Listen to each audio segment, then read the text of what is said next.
దేవునామ స్తోత్రములండి. ఈనాటి అంశము మందను ఎక్కడ మేపుచున్నాడు. పరమగీతము ఆరాధ్యము 1 అతడు ఉద్యానవనమునందు మేపుటకు పోయెను.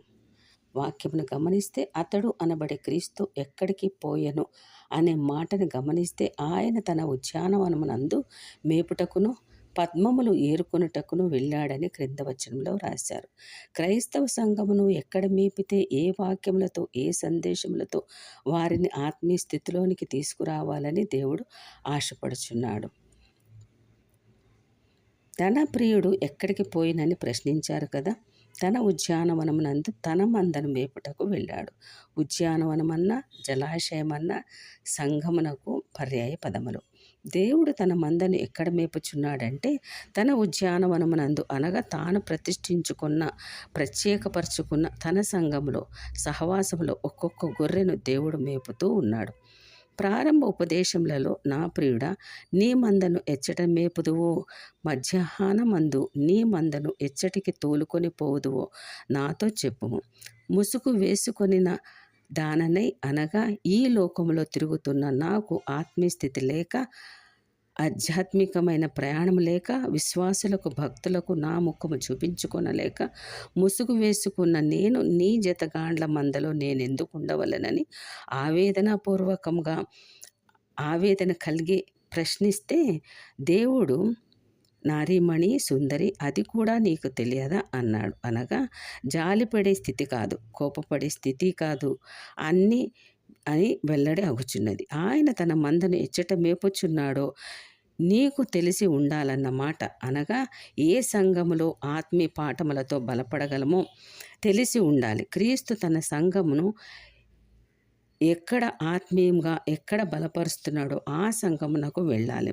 మేత దొరికే ఉద్యానవనమునకు వెళ్ళాలి. విశ్వాసులకు తండ్రి అయిన మూలపురుషుడుగా, దేవుని స్నేహితుడిగా విశ్వవిఖ్యాతి చెందిన అబ్రహాము గారిని దేవుడు దర్శించి తనతో మాట్లాడినప్పుడు వెంటనే హారాను విడిచి దేవుడు చూపించే వాగ్దాన దేశమునకు ప్రయాణం చేశాడు. హారాను అనగా ఎండిన భూమి, మేతలేని స్థలమని అదే అర్థమను వచ్చినట్లుగా ఉన్న లోతెబరు మేతలేని స్థలం. యోనాతాను కుమారుడైన మెఫీబోషెతును దేవునికి సాదృశ్యముగా పాత్రలో ఉన్నటువంటి దావీదు అనబడుతున్న రాజు బల్ల యొద్దకు ఆహారం తినుటకు కూర్చునే స్థాయి వరకు లోతెబరు నుండి తీసుకువచ్చినట్లుగా వాక్యములో మనము చూస్తున్నాము. పరిశుద్ధ గ్రంథంలో మొత్తంలో గమనిస్తే మేతలేని స్థలములో నుండి, ఎండిన బీడు భూములలో నుండి దేవుడు తన ప్రజలను సస్యశ్యామలమైన శ్రేష్టమైనటువంటి మేత కలిగిన స్థలములోనికి నడిపిస్తూ వస్తున్నాడు. ఇప్పుడు యెరూషలేము కుమార్తెలు ప్రశ్నిస్తుంది, నీ ప్రియుడు ఎక్కడికి పోయినని అడుగగా, షూలమీతి వారితో అనగా క్రీస్తు సంఘము అనే ఉద్యానవనములోనే తన గొర్రెలను మేపుతున్నాడు అని జవాబిచ్చింది. యేసుక్రీస్తు అనే ప్రియుడు మేపుచున్నటువంటి మంద అనే సంఘమును మేత అనే వాక్యం ఉన్న స్థలంలో బలపడుతున్నారన్నది సత్యం. యేసుక్రీస్తు రక్తంతో కడగబడి ఉంటే క్రీస్తు సంఘం సత్య సంఘములో స్థిరపడగలిగితే వాక్యం అనే విత్తనములతో బలపరుస్తాడు. దేవుని సంఘము ఏమంటుందంటే, మత్స్య శరీరములో బిడ్డలు అమర్చులుగా మారిపోవడానికి, క్షయమైన లోకములో అక్షయ బీజమును సంపాదించడానికి, క్షణమాత్రముండు ఈ దేహము నుండి చేతి పని కాక మహిమాన్వితమైన వేరొక గుడారము అనబడుతున్న ఈ మహిమను సంపాదించుకున్నటకి, ఈ జీవితంలో వాస్తవ జీవనాన్ని సంపాదించుకోవడానికి కావలసిన ఏర్పాటంతా, సంకల్పమంతా జీవితంలో సంపూర్ణం చేయడానికి ఉద్దేశించబడిన స్థలం దేవుని సంఘం, దేవుని ఆలయం, దేవుని మందిరం. ప్రియుడు ఉన్న తోటలోనికి రండి, ప్రియుడు సంచరించి తోటలోనికి రండి, ప్రియుడు మాట్లాడే తోటలోనికి రండి.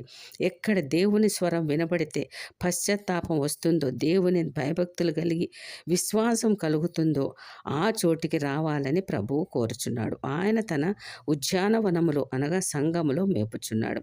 సమృద్ధి గల చోట తన మందను మేపుచున్నాడు. మేత అనే వాక్యము లేని చోట ఉండిన వారులారా రండి అని ప్రేమతో పిలుస్తున్నాడు. అబ్రహామును హారాను నుండి ఎండిన భూమి నుండి దేవుడు పిలిస్తే ఒక్కొక్క అనుభవం దాటి బెయేర్షెబా వరకు వచ్చాడు. ఆ తదుపరి కొంతకాలమునకు తన జీవితము ముగిసింది. అయితే ఆ పరంపరలో ఇస్సాకు కొనసాగించాలని, ఆ పరంపరలోని యాకోబు కొనసాగించాలి కదా.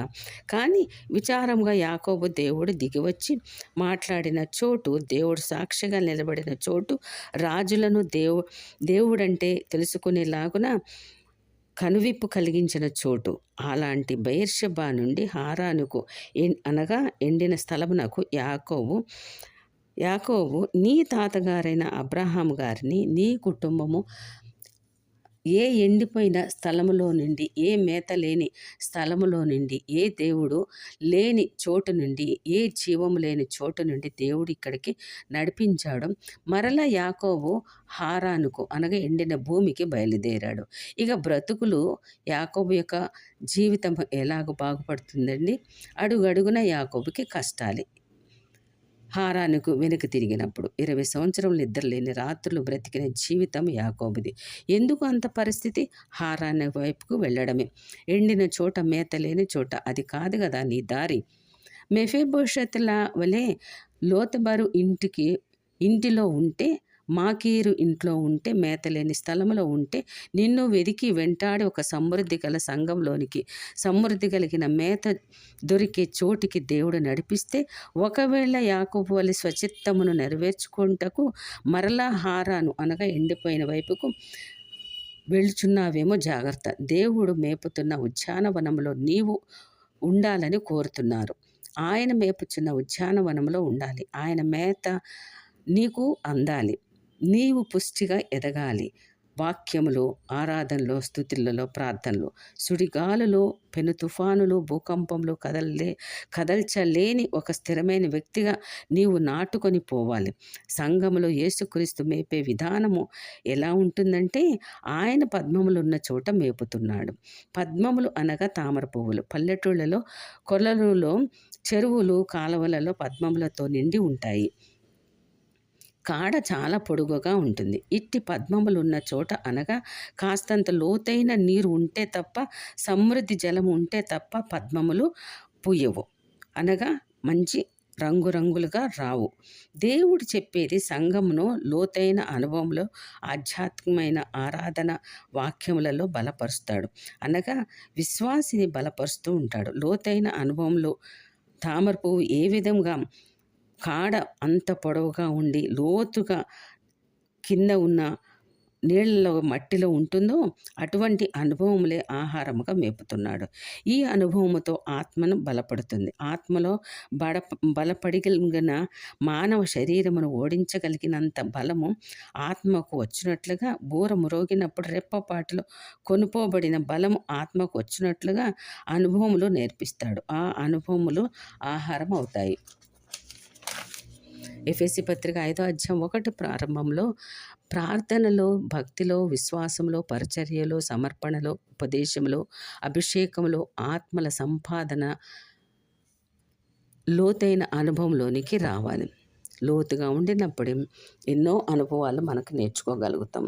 లోతైన వాక్యములను అర్థం చేసుకోగలిగితే ఎన్నో ఆధ్యాత్మికమైన అడుగులు వేసుకుంటూ దేవుని యొక్క పర్వతము అనే సియోను కొండకు చేరగలుగుతాం. అట్టి రీతిగా దేవుడు మనలందరినీ కూడా బలపరచుగాక. ఆమేన్.